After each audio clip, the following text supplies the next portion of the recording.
All right, clip that bad boy on.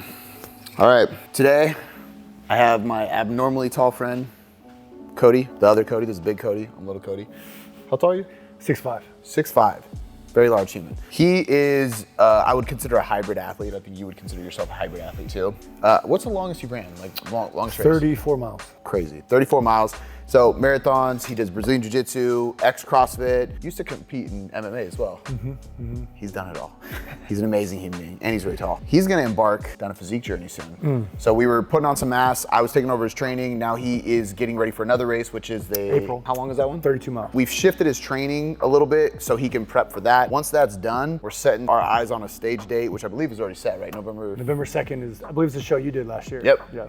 Northwest Championships or something like that. We're gonna be getting him ready for stage, which I'm pumped about. When you're training somebody who is really tall, which is the whole point of this, a lot of it is difficult. You have to manipulate variations. Your movement patterns are just different because you're really freaking tall, so things change. So today we're gonna do a push day, and we're gonna pick literally like 4 or 5 movements, and we're just gonna hit those movements really hard with a lot of volume, and we're gonna master the technique. So a lot of this is gonna be coaching him on form, technique, while he pushes me to do the set as well, and we're just gonna get a great workout with less exercises done really well. Because a lot of times people overcomplicate building muscle by doing a lot of exercises, and they do them all really poorly. So focus on execution, focus on maximizing tension through good form and technique, so you can accumulate a lot of volume of that tension in just a few exercises. So push day, which I believe we're gonna start with shoulders today, which is actually the perfect one to start with for you, not because your shoulders are tiny and weak, but because I'm not offended, we're good. it's not an easy one to hit. So we're gonna start with chest supported crossing table lateral raises.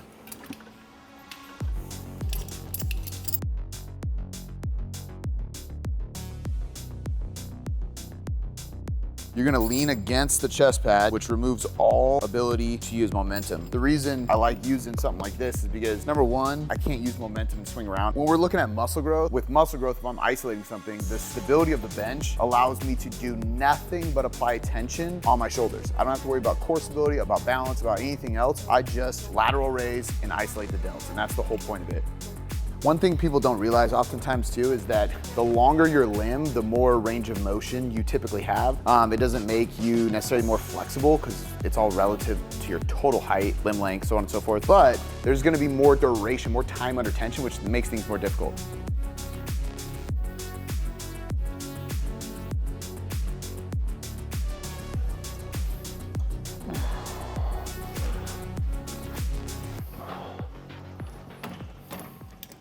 Before you started doing my program, did you do much isolation on your shoulders? I did a little bit. I pretty much trained full body most of the time. And then I'd gotten to, like when I stopped doing like just running and all my hybrid stuff and I leaned more bodybuilding, I started doing like an upper lower split. But I would say like the amount of shoulder and back volume that I did when I got in your program was significantly more than what I was used to. I feel like that's grown a lot. Like if there's one place I've noticed pretty quickly develop, it was your shoulders. Like I just remember being all of a sudden like, damn, this dude's shoulders got big. I've always wanted, like, as a bigger guy, I'm long, man. So it's always been like, and I told you this, like it's really hard for me to put on size. Like I really struggle with it. Man, there were some times when you had me doing like that set where it was like a bunch of lateral raises, and then it was like I felt like it was 5,000 sets of those the shoulder shocker. Yeah. Oh my gosh. That's a Joe DeFranco one. And I remember doing it like in a program years ago that you had given me, but I just remember some of them sets. I'm just like, oh my gosh. Oh, yeah. Like, when is this over? Well, and if you think about it too, like some of those sets, even this, we're doing high rep, it's a cable, so the injury risk is low, the fatigue on your nervous system joints is low. But we can hammer the muscle with a lot of volume. Yeah. And that's really the key, is like, let's get the form, the technique, the exercise selection right, and then just hammer it with volume. And I would try to really think like, okay, long muscle, short muscle, long muscle, short muscle. So like a raise, I would like, okay, let's feel that stretch. Okay, am I feeling my shoulder? That's a big game changer too, man. Yeah. That's something I've been doing a lot of, and I've noticed a big change.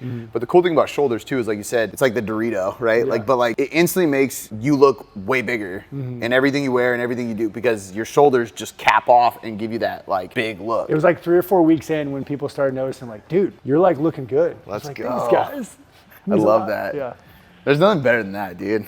All right, this is like our shoulder pressing movement, the compound of the day. Started with the crossing cable laterals, get a little bit of a pre-fatigue going in the delts. Now we're gonna go into an overhead press. I don't like doing completely vertical. I would much rather have a slight incline, especially with somebody as tall as he is. It's just gonna give a little bit more help from the upper chest, but also put your shoulders in a just safer position with the bench behind you and stuff. And we're gonna do it on the Smith machine. So with this, we'll go semi-wide grip. Obviously for you, it's even wider, but I see a lot of people coming here. I wanna get out wide, because just like that lateral raise, I want to be out here. So so that I open up and I focus more on that outer head. And it's just a little bit easier to get a good full range of motion.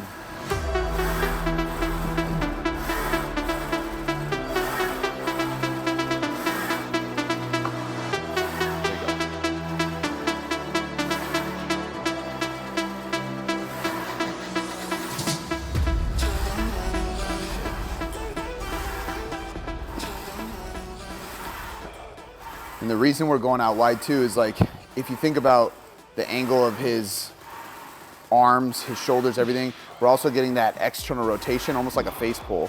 Because when we go wider, we have to externally rotate, which is gonna give us more of that rear delt.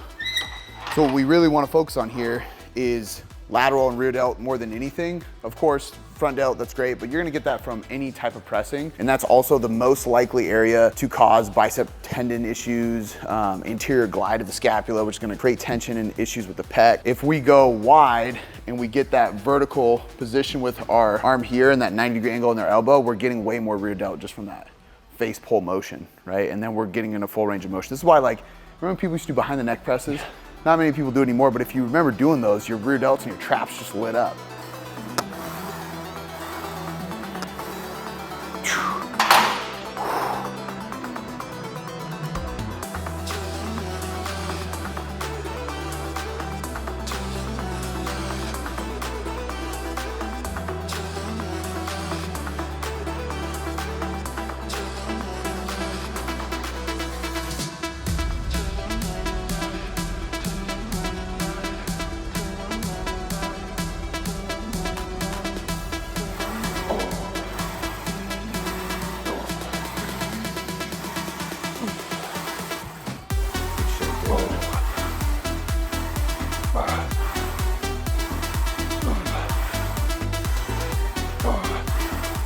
Come on.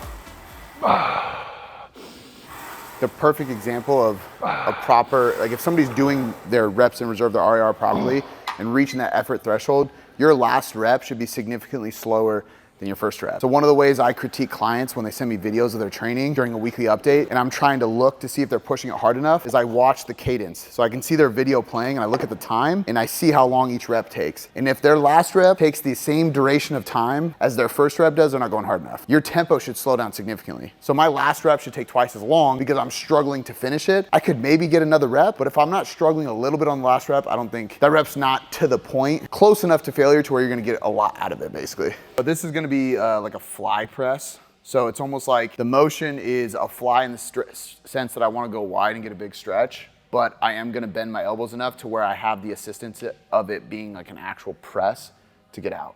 So it's almost like a fly negative with a press.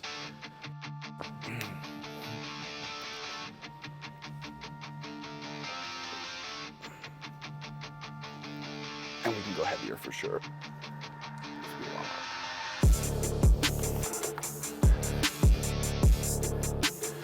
All right, so pause at the end. What I want you to do is almost like turn your wrist a little bit so your elbows are more flat with your shoulder, more parallel.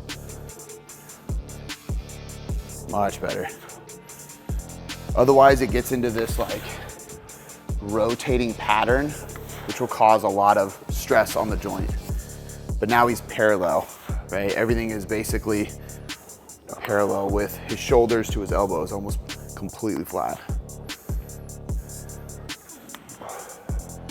Big stretch, pause at the end.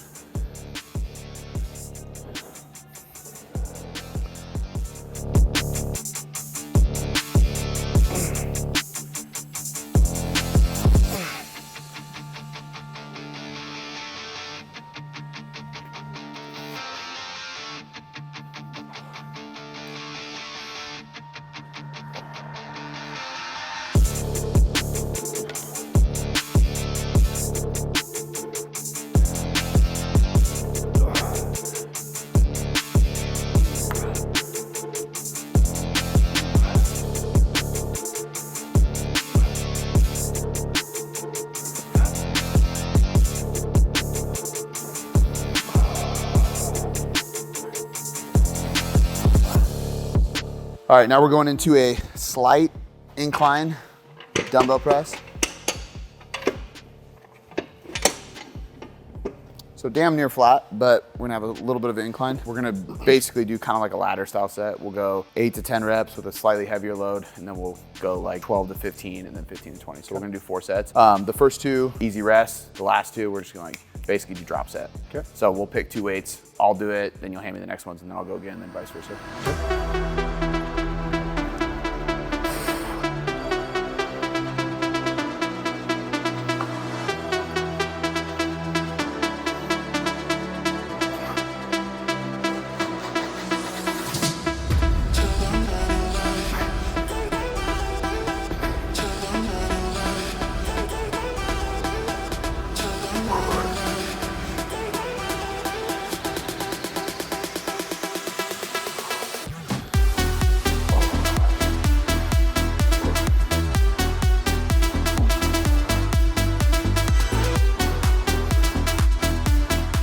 Down just a little bit.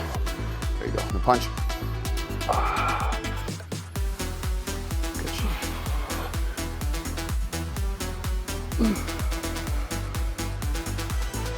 Come on. Yeah, dude.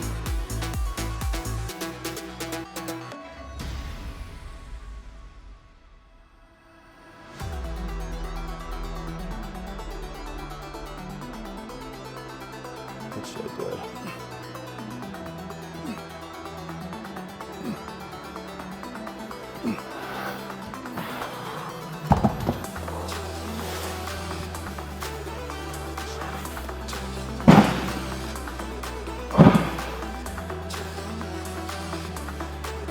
Yep, right there.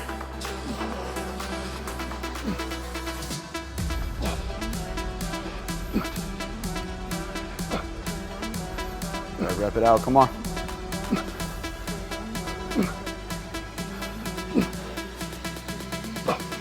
Push. Woo. We're gonna do 2 sets of this. That's probably good, let me see.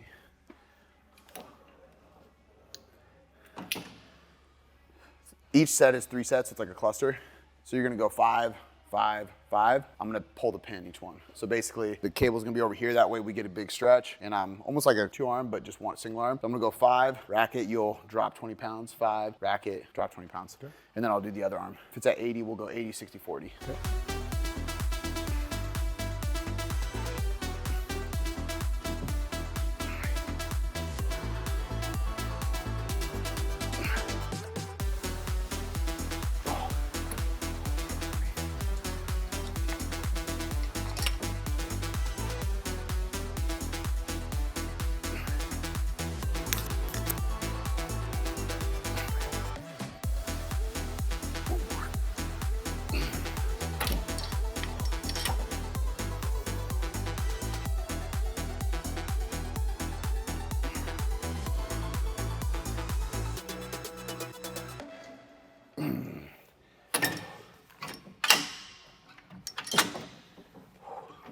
Go a little bit wider, that way it's more of a cross.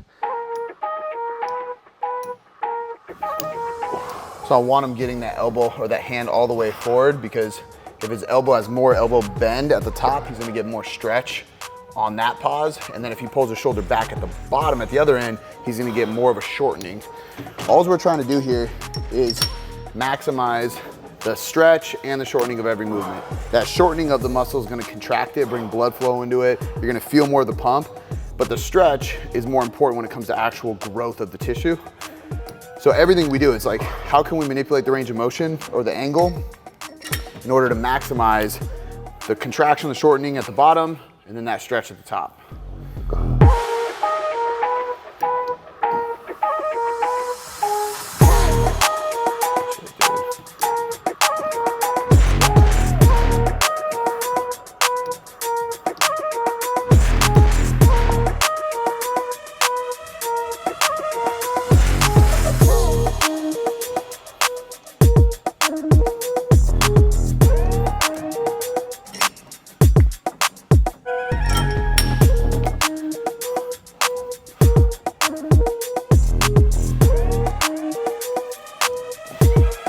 And that is a wrap.